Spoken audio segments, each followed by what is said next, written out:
Welcome to His Word Heals. You can also visit us online at www.hiswordheals.com for all of our past programs, videos, a Healing Scripture CD, books, and more.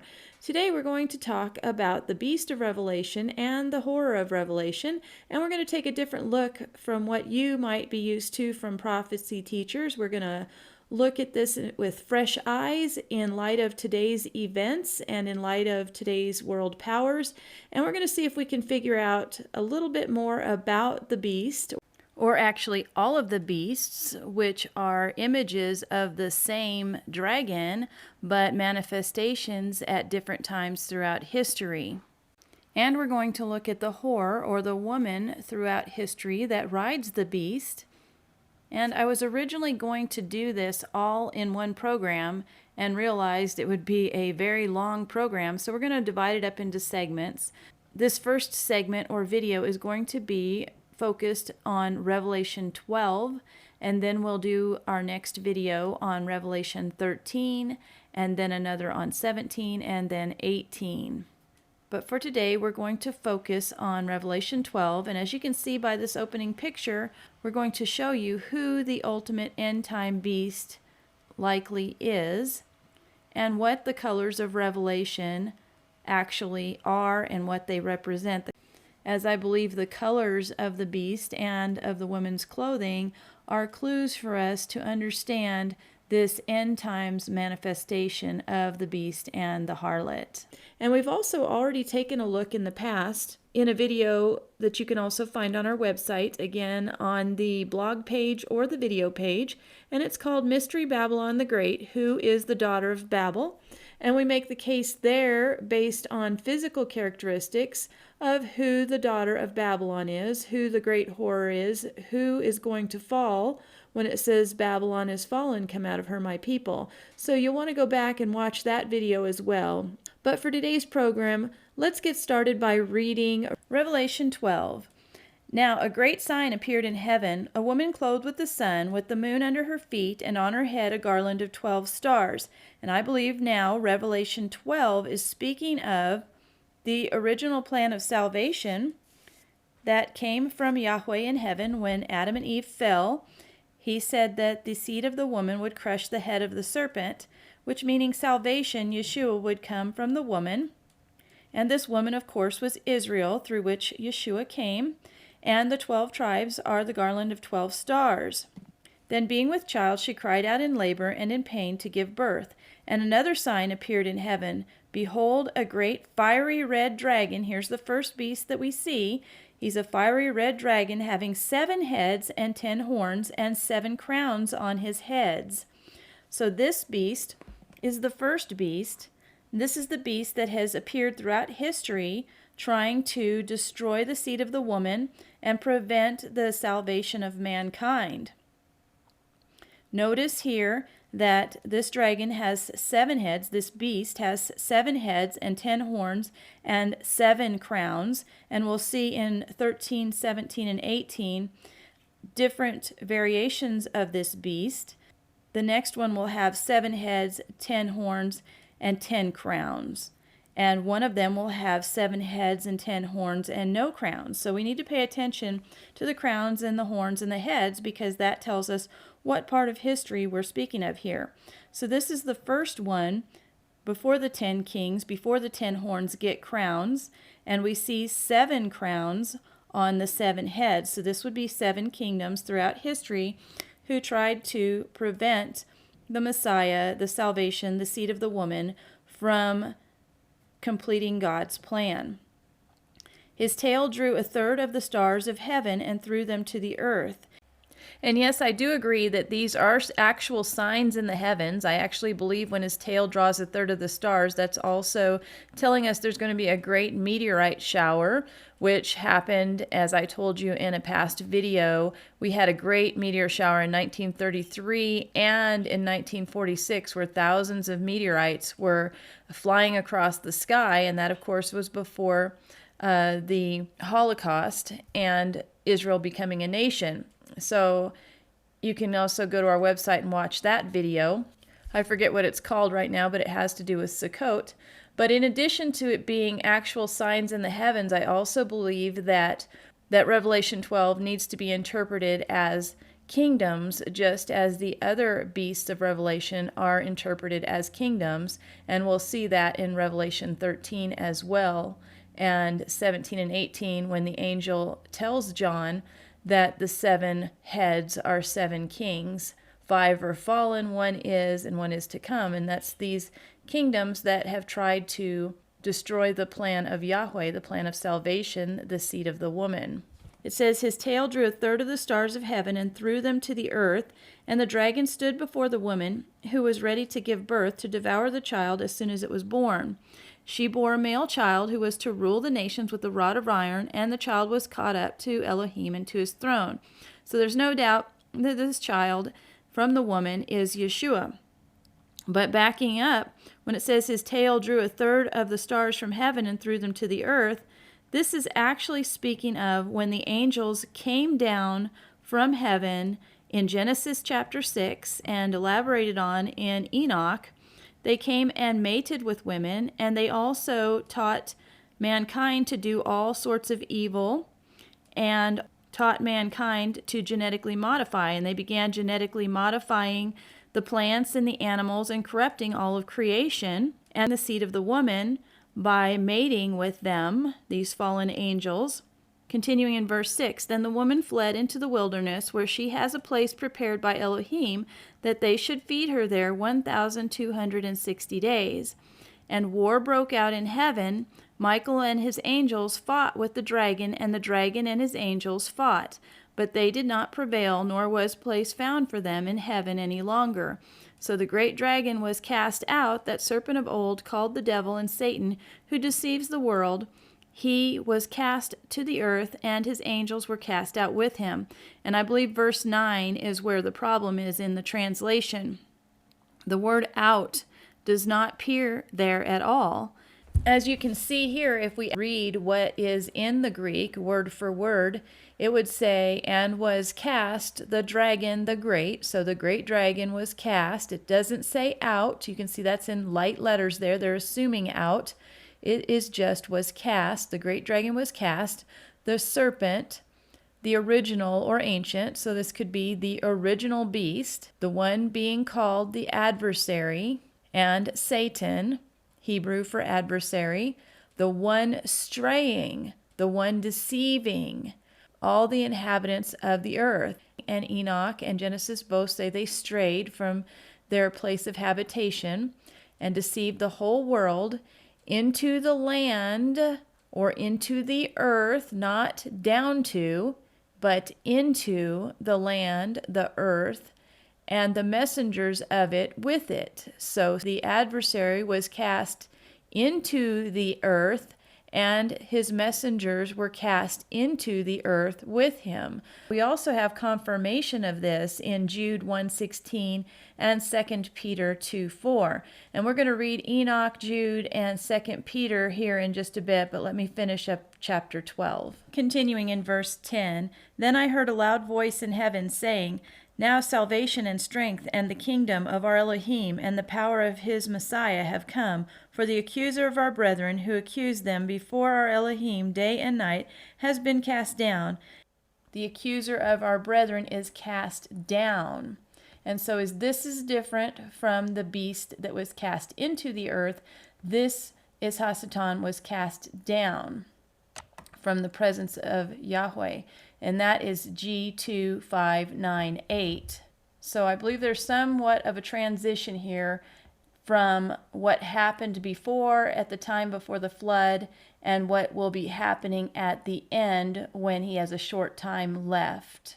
And they overcame him by the blood of the Lamb and by the word of their testimony, and they did not love their lives to death. Therefore rejoice, O heavens, and you who dwell in them. Woe to the inhabitants of the earth and the sea, for the devil has come down to you, having great wrath, because he knows that he has a short time. Another witness is here. We see that it says, "Woe to the inhabitants of the earth and the sea." And when we read about the beast in Revelation 13, we'll see that there is one beast from the sea and one beast from the land. And so that would be the next beast that is of the end times beast. Now, when the dragon saw that he had been cast to the earth, he persecuted the woman who gave birth to the male child. But the woman was given 2 wings of a great eagle, that she might fly into the wilderness to her place, where she is nourished for a time and times and half a time from the presence of the serpent. So the serpent spewed water out of his mouth like a flood after the woman, that he might cause her to be carried away by the flood. But the earth helped the woman, and the earth opened its mouth and swallowed up the flood which the dragon had spewed out of his mouth. And the dragon was enraged with the woman, and he went to make war with the rest of her offspring, who keep the commandments of Elohim and have the testimony of Yeshua. And I've talked about these passages before. I do believe that this is also speaking of the end time woman who is going to flee to the wilderness, but it is also talking about this happening at the end of this beast's time.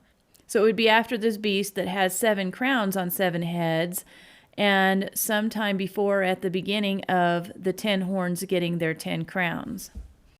Okay, so now scripturally I'm going to go into why I believe that these angels that were thrown, as it says, down to the earth, were actually thrown into the earth, down into the land.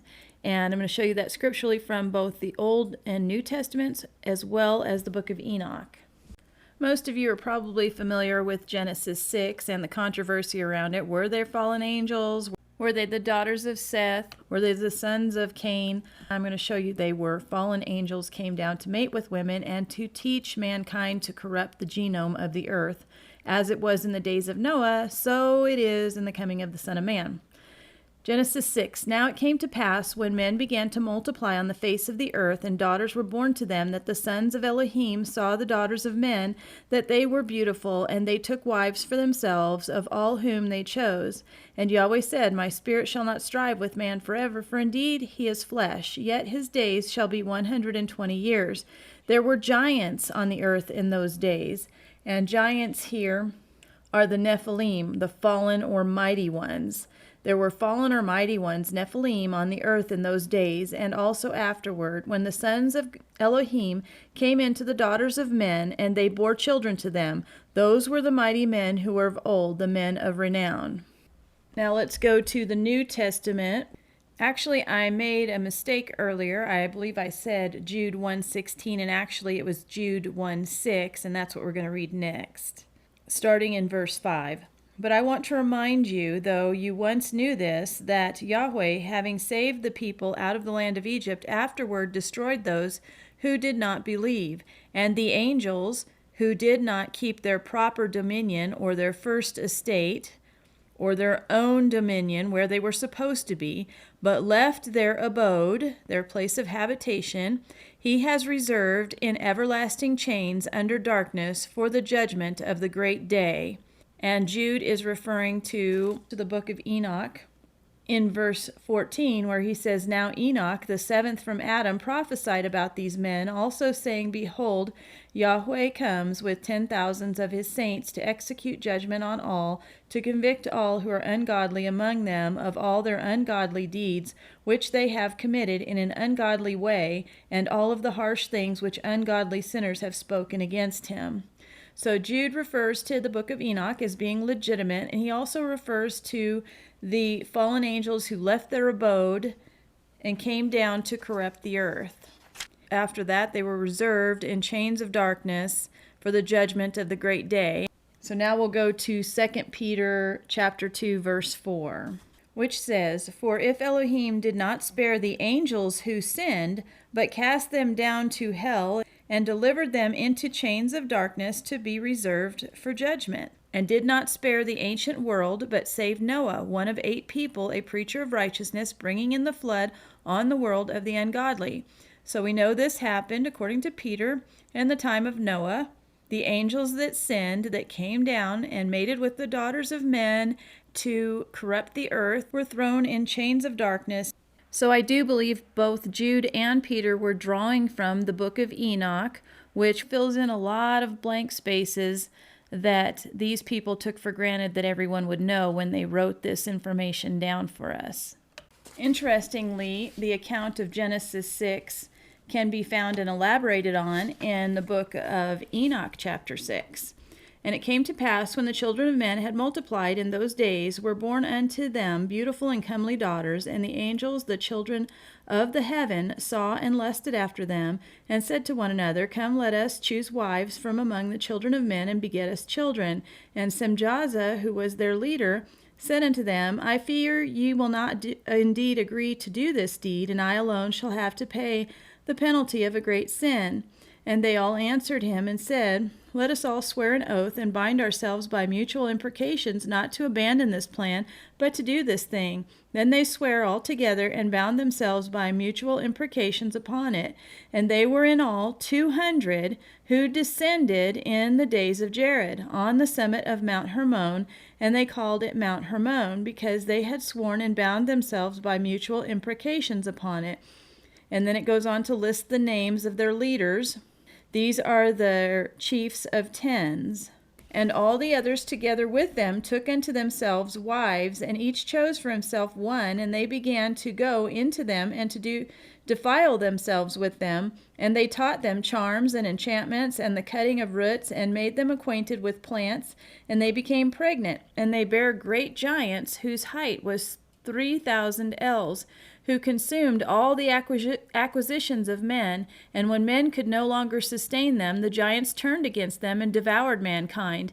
And they began to sin against birds and beasts and reptiles and fish, and to devour one another's flesh, and to drink the blood. Then the earth laid accusation against the lawless ones. And it goes on to talk about how Azazel taught men to make swords, knives, and shields, and breastplates, and made known to them the metals of the earth, and the art of working them, and bracelets and ornaments, and the use of antimony, and the beautifying of eyelids, and all kinds of costly stones, and all coloring tinctures. And there arose much godlessness, and they committed fornication, and they were led astray, and became corrupt in all their ways. Semjaza taught enchantments and root cuttings, and it goes on to list a bunch of things that were taught by these fallen angels. And then in chapter 9, Michael, Uriel, Raphael, and Gabriel, the good angels, looked down from heaven and saw much blood being shed upon the earth, and all lawlessness being wrought upon the earth. And they said to one another, The earth made without inhabitants cries the voice of their crying up to the gates of heaven. And now to you, the holy ones of heaven, the souls of men, making their suit, saying, Bring our cause before the Most High. And they said to the Lord of ages, Lord of lords, Elohim of Elohim, King of kings, and Elohim of the ages, the throne of thy glory standeth unto all the generations of the ages, and thy name holy and glorious and blessed unto all the ages. Thou hast made all things, and power over all things thou hast. And all things are naked and open in thy sight, and thou seest all things, and nothing can hide itself from thee. You see what Azazel has done, who has taught all unrighteousness on earth, and revealed the eternal secrets which were preserved in heaven, which men were striving to learn. And Semjaza, to whom thou hast given authority to bear rule over his associates. And they have gone to the daughters of men upon earth, and have slept with the women, and defiled themselves, and revealed to them all kinds of sins. And the women have borne giants, and the whole earth has thereby been filled with the blood and unrighteousness. And now behold, the souls of those who have died are crying and making their suit to the gates of heaven, and their lamentations have ascended, and cannot cease because of the lawless deeds which are wrought on the earth.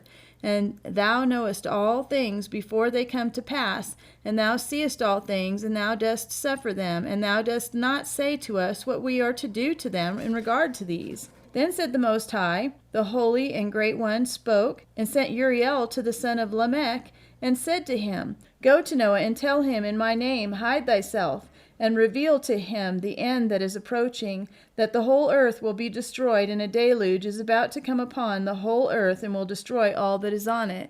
And now instruct him that he may escape, his seed may be preserved for all generations of the world. And again Yahweh said to Raphael, Bind Azazel hand and foot, and cast him into the darkness, and make an opening in the desert, which is in Dudael, and cast him in there. So here we see that Azazel, one of the leaders, was bound and cast him into the darkness, made an opening in the desert in the land, and cast him in it, and place upon him rough and jagged rocks, and cover him with darkness. So reserved in chains of darkness is what we were told in Peter. And let him abide there forever, and cover his face, that he may not see light. And on the day of the great judgment he shall be cast into the fire. And heal the earth which the angels have corrupted, and proclaim the healing of the earth, that they may heal the plague, and that all the children of men may not perish through all the secret things that the watchers, or angels, have disclosed and have taught their sons. And the whole earth has been corrupted through the works that were taught by Azazel. To him ascribe all sin. And that's where we get the goat to Azazel. All sin goes out to the goat to Azazel. And Gabriel said to Yahweh, proceed against the bastards and the reprobates, and against the children of fornication, and destroy the children of fornication, the children of the watchers from amongst men, and cause them to go forth. Send them one against the other, that they may destroy each other in battle. For length of days they shall not have, and no request that they, their fathers, make of thee shall be granted into their fathers on their behalf, for they hope to live in eternal life, and that each one of them will live 500 years. And Yahweh said to Michael, another good angel, of course, go bind Semjaza and his associates, who have united themselves with women, so as to have defiled themselves with them in all their uncleanness. And when their sons have slain one another, and they have seen the destruction of their beloved ones, bind them fast for 70 generations in the valleys of the earth, till the day of their judgment. Semjaza and his 200 associates are the ones that were cast into the earth, held in chains of darkness for 70 generations, till their day of judgment, and of their consummation, till the judgment that is forever and ever is consummated. In those days they shall be led off to the abyss of fire, and to the torment and the prison in which they shall be confined forever. So that's in the days of judgment, once they're let out of the pit of darkness, where they're being held right now, until they're going to be shortly loosed. And we'll see in Revelation that this is the beast that comes out of the pit. So we can go all the way back to the beginning. Once Adam and Eve ate the apple, there was the salvation plan put together by Yahweh. Revelation 12 tells us this salvation plan throughout history. The dragon is going to be there trying to devour the child as soon as it's born, or prevent him from being born, so that the plan of salvation cannot be fulfilled. So that is what this beast is, with the 7 heads and 7 crowns and 10 horns. That is the government throughout history trying to defeat the salvation plan. Keep in mind when studying Revelation that you have to piece things together. Parts and pieces are scattered throughout the book. It's like a jigsaw puzzle that's been dumped in the floor, and you need to piece it all together. And so one way to keep the beasts straight is to see what horns and what crowns and what heads the beast has. It's all one beast throughout history. It tells the story of the beast. However, you can tell the time period, I believe, according to the heads and the crowns. And so we're going to look at Revelation 17:7 now, which I believe is explaining or elaborating more about the beast of Revelation 12. Revelation 12 had 7 heads and 7 crowns and 10 horns. Now let's read Revelation 17:7. And the angel said unto me, wherefore didst thou marvel? I will tell you the mystery of the woman and of the beast that carries her, which has 7 heads and 10 horns. So now there's no crowns. There's no 7 crowns. They're transitioning to the 10 horns of power, but the 10 horns do not have crowns yet either. So this would be at the end of the 7 kingdoms throughout history. And John's going to elaborate. Verse 8, the beast that thou saw was and is not, and shall ascend out of the bottomless pit and go into perdition. So think about it. The angels that fell from heaven at the time of the flood, they were cast into the earth, into the pit. And what happened with the flood? After the flood waters dried up. And as the land came back above water, the people on the land formed governments. And the governments are the beast systems throughout history. And so that is a picture of the beast rising up out of the sea. In Revelation 13, we have another glimpse of this beast. It says, "And I stood upon the sand of the sea and saw the beast rise up out of the sea, having 7 heads and 10 horns, and upon his horns 10 crowns." So that's even one step further, but this beast does come out of the sea. And so I believe originally it came out of the sea when the floods dried up and men began to form beast governments on the earth, on the 7 continents of the earth. That would be the 7 heads, and we're told also that the 7 heads are 7 mountains on which the dragon sits, or the woman sits, and the woman is riding the beast. So the woman, and we're going to go into this more detail in the next several videos. I'm just kind of recapping and then transitioning to get you ready for the next one. But as the continents rose up out of the water of the floods, that is how the beast with 7 heads and 10 horns, and at first 7 crowns, rose up out of the water, out of the seas, onto the land. And so what was the first government to rise up after the flood?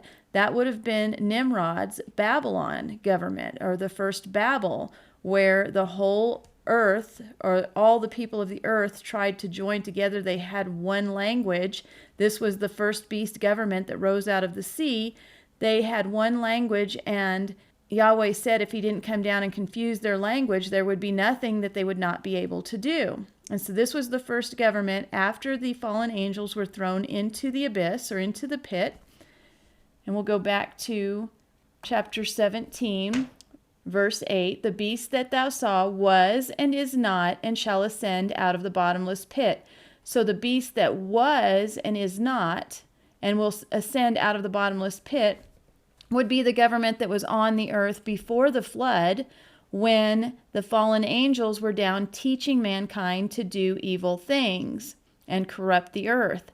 That was the beast that was and was not when John was here. It was not after the flood, but it shall ascend out of the bottomless pit in the end. Because right now they're being held in Tartarus, the bottomless pit, the abyss, being held there until the judgment.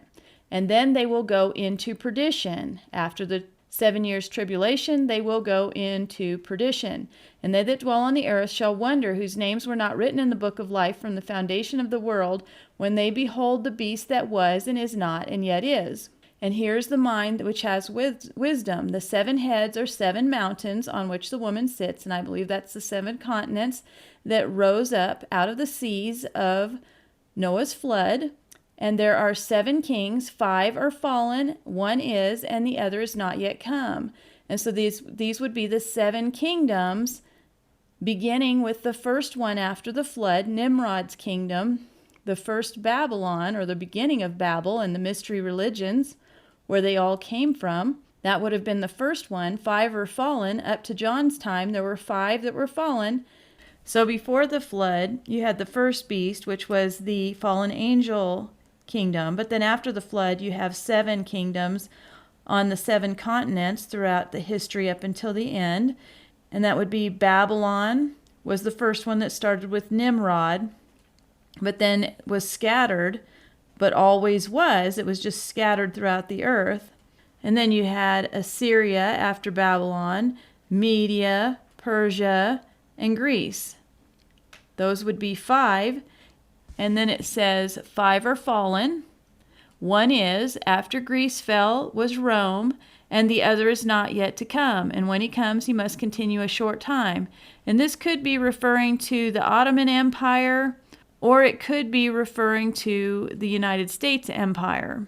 Though I believe the United States Empire is more back to the Mystery Babylon, the beginning of the 8th, because then it says the beast that was the beast that was and is not, even he is the eighth, and is of the seven, and goes into perdition.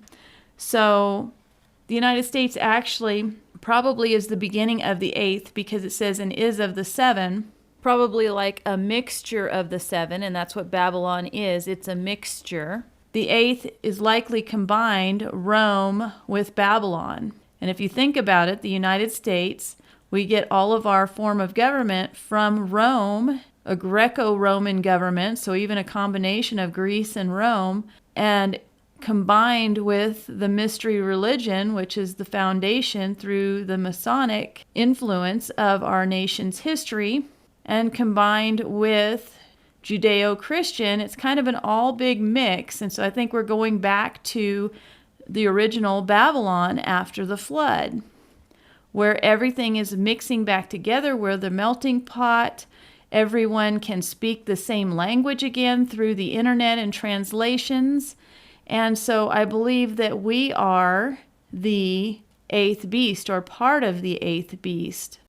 We're not focused on Daniel's statue, the statue of Daniel with Nebuchadnezzar as the golden head today, but if you think about it, the statue was not a statue of Nebuchadnezzar. Nebuchadnezzar was the golden head. The statue was likely the statue of Nimrod, the first kingdom that ruled the entire earth, and then you had the golden head of Babylon's, Nebuchadnezzar's Babylon. And then you go down through the body and you have the rest of the kingdoms. And those have been explained quite well by others, so I'm not going to do that. However, when you get back to the eighth kingdom, that's going to be the beast kingdom again. The eighth is of the seven, meaning it's another picture of Nimrod again. And I believe Nimrod represents the government, or trying to put back the government that was in place before the flood. Nimrod was trying to reach to heaven, trying to reestablish the kingdom that was before the flood, the beast kingdom, the original beast kingdom that was and is not, and yet will be again, and yet was, because Nimrod was a picture of that.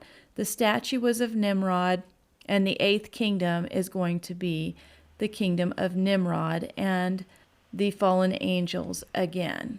And then it goes on to talk about the 10 horns, and we're not going to get into that today. We're going to do that in a future video. So I think I've done about all I can do today.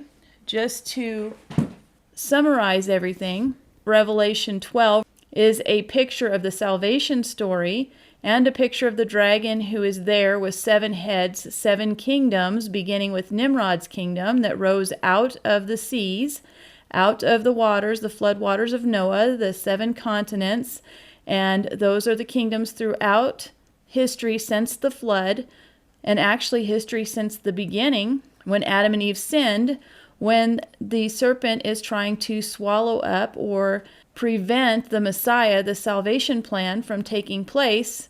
This beast with 7 heads and 7 crowns and 10 horns are the beast governments leading up to the end time, trying to prevent salvation. The 8th kingdom, the 8th beast kingdom, is of the 7 and goes into perdition. And the beast that shall ascend out of the bottomless pit are those fallen angels, those 200 fallen angels that were put into the earth at the flood when judgment came, because they were fallen. They were corrupting mankind. They were genetically modifying creation. And so Yahweh wiped everything out and started over with Noah. And those angels have been in the pit ever since. But in the end times, they will be released from the pit and shall ascend out of the bottomless pit for a short time before going into perdition at the judgment. In our next video, we'll take a look at the beast of Revelation 13, or the 2 beasts of Revelation 13, and see how they fit together with this beast. Blessings and shalom to all of you and everyone in your home.